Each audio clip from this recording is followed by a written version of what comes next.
Selamat pagi Bang Indra. Assalamualaikum. Selamat pagi Mas Aryo. Waalaikumsalam warahmatullahi wabarakatuh. Sehat kabarnya Bang? Alhamdulillah sehat Mas. Oke. Gimana Mas? Sehat-sehat juga? Alhamdulillah sehat Bang. Kita mau ngobrol tentang minyak goreng nih Bang. Kan kemarin baru ditetapkan kebijakan minyak goreng satu harga gitu ya 14.000. Nah dalam waktu yang belum berapa lama udah berubah lagi nih. Harganya ada tiga harga gitu kan minyak goreng. Maksudnya apa nih Bang? Ya, jadi begini, Permendak nomor 6 tahun 2022 itu memang berlaku per 1 Februari kemarin ya. Mm-mm.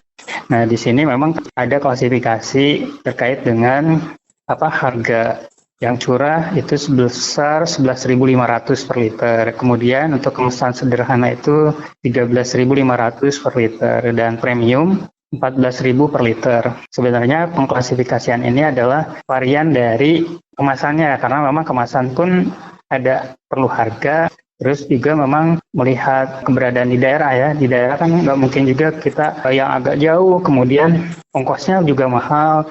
Nah ini memang merubah Permendak nomor 3 ya sebelumnya yang ditetapkan 19 Januari. Harga eceran tertingginya itu adalah 14.000. Mm-mm. Nah sebetulnya ini kemudahan juga ya. Jadi untuk pasar-pasar tradisional yang tidak menggunakan kemasan-kemasan, itu ada semacam pembiayaan dari Badan Pengelola Dana Perkebunan Kelapa Sawit.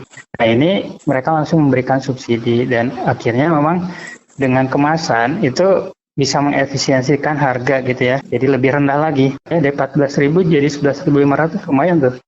Tapi ini kan Ya. dapat tidak merugikan pedagang Bang yang sebelumnya mereka sudah membeli minyak dengan harga 13.000 lah taruh waktu persamaan harga itu ya satu harga yang 14.000 ternyata harus dijual lagi dengan harga yang berbeda gitu itu ke pedagangnya efeknya apa tuh Bang? Ya betul, karena kan pasti penetapan harga ini ada dalam ekonomi itu disebutnya price labeling gitu ya. Jadi ada cost juga yang harus dikeluarkan terkait dengan pelabelan harga gitu sebenarnya. Mm-mm. Karena kan mereka sudah melakukan stok, kemudian memberikan label harga, kemudian bersiap untuk menjual. Ternyata di kemudian hari ada perubahan dan ya jelas ini berpengaruh. Tetapi memang itu sebetulnya bisa dilakukan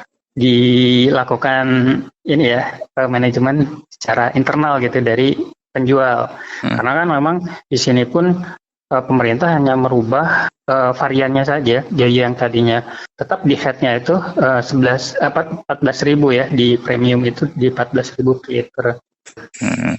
Bang ini kan Betul. pemberlakuannya hanya 6 bulan ya Bang?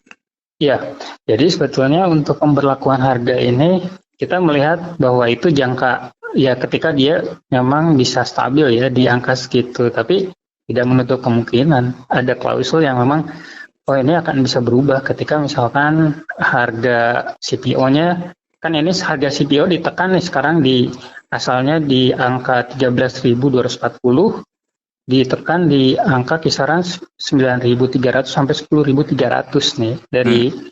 Kementerian Perdagangan ini. Hmm. Nah, tetapi ketika misalkan harga pasar kemudian melambung, ini bisa berubah lagi gitu. Tapi ya kita berharap sih tidak terjadi ya, karena memang harga CPO cukup melonjak ya dari tahun lalu sampai 77% lebih, 77,34%. Nah, Hmm. ini yang menyebabkan memang harga minyak itu ya melambung-lambung gitu ya. Ya. Nah, kita coba stabilkan, intervensi oleh kebijakan-kebijakan pemerintah, baik itu membuka keran impor, kemudian operasi pasar, kemudian tadi penetapan harga eceran tertinggi. Itu adalah alat-alat ya, tools-tools yang dimiliki oleh pemerintah untuk menstabilkan harga dan menjaga pasokan ya di masyarakat gitu. Oke Bang.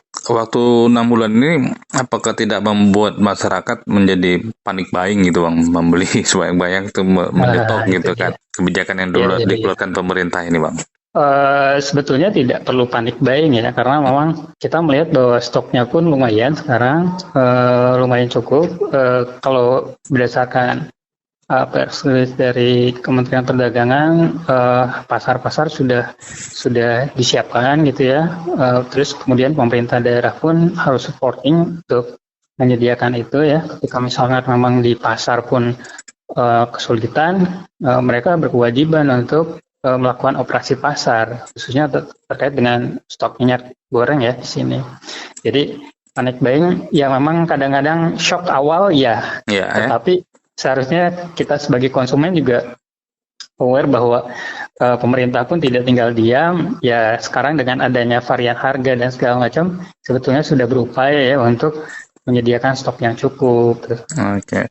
Baik, Bang Indra, terima kasih waktunya udah bersama RRI pagi ini. Sehat selalu, Bang. Ya, sama-sama Mas. Terima kasih juga. Ya, siap. Assalamualaikum. Waalaikumsalam warahmatullahi wabarakatuh.